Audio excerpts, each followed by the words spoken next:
Shabbat Shalom. I returned to Poland for the first time since we escaped in 1939.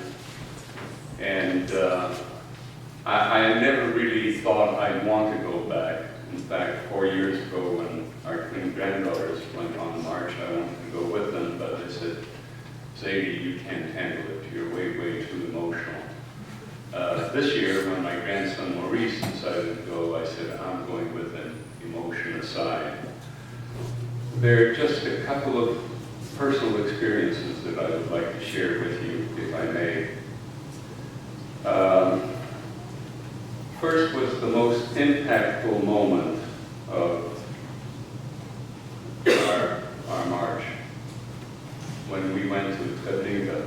Treblinka happened to be what I've referred to many times as our neighborhood death camp. It was 35 kilometers from our town, Stoczek and Grovsky. And I particularly wanted to try to locate our town stone, which my granddaughters couldn't find 4 years ago, but we were able to locate it. And it was really a seminal moment for me, finding the stone of Stoczek and Grovsky, being there with our group, being there with our chaperones, and with Rabbi Dolgan, and of course with my grandson. And what I wanted to do was recite Hilmola for my grandmother. She was the only grandparent whom I knew. And she stayed behind because our hospital was on fire, and we never saw her. We had to keep going. So it was the first time that we were able to recite Hilmola for my grandmother as the Dotabat Moshe Yitzchak. And then with my grandson, who had permission from his parents, recited Kaddish with me for our grandmother. In fact, everyone joined in the Kaddish, and it was an incredible, incredible emotional moment. But I didn't break down because Maurice was with me, and so were the kids. And the love that the kids extended to us, the support, was incredible. And when I was leaving Treblinka, I said a silent prayer, because in a roundabout way, I thought of myself as a survivor of Treblinka, because had we not escaped when we did, I would have been among the ashes of the 870,000 Jews who were exterminated in Treblinka.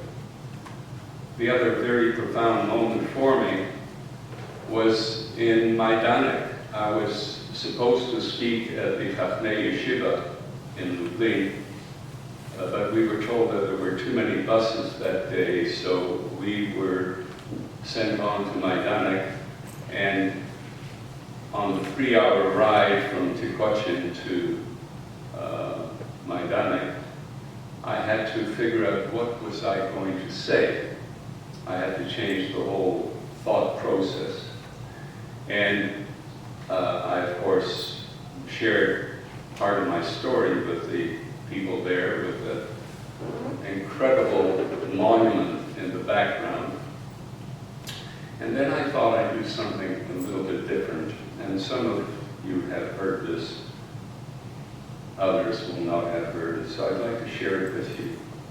And what I decided to do is send a text, and I actually had everything typed on my BlackBerry. This is not a commercial BlackBerry.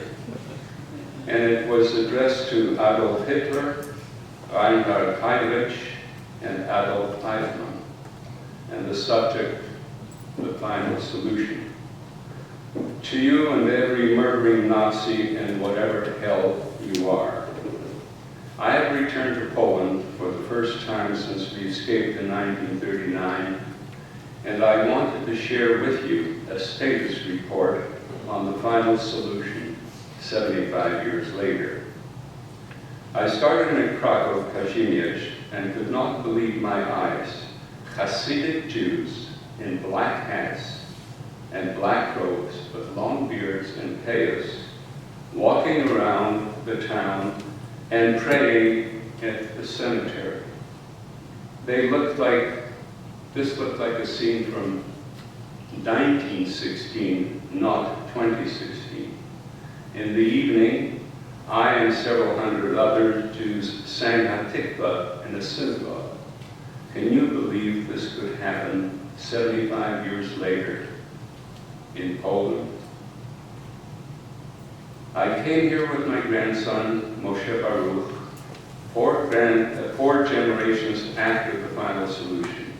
He celebrated his 17th birthday on Yom HaShoah, and together with a bunch of Jews, we prayed in the lobby of a hotel in Poland. After you murdered 6 million of our people, I and thousands of others from 40 countries took a stroll from Auschwitz to Birkenau, linking arms with several dozen survivors who will never forget or forgive you. Remember the kid Yisrael Meir Lau? Well, he is chief rabbi of one of the largest cities in a country that you never knew. But your buddy Adolf Eichmann was there and never left. Yes, we Jews have our own country now, and it's not Madagascar, where you thought we should be moved to. It's called Israel. Later, we will fly there on an airline called El Al. Can you believe the Jewish chutzpah? Our own state, with our own airline, with our own great airports, with our own army, the whole 9 yards. So 75 years later, we have our own final solution. It's called Never Again. Just so you know, this is being sent from Lublin, where your pal, Reinhard, set up the final solution 75 years ago. And turned it, and I was supposed to be a Chachmei Yeshiva, which your buddies looted and turned into a military police headquarters. You should see it now, more beautiful than ever, and packed with Jews from all over the world. How does that grab you up?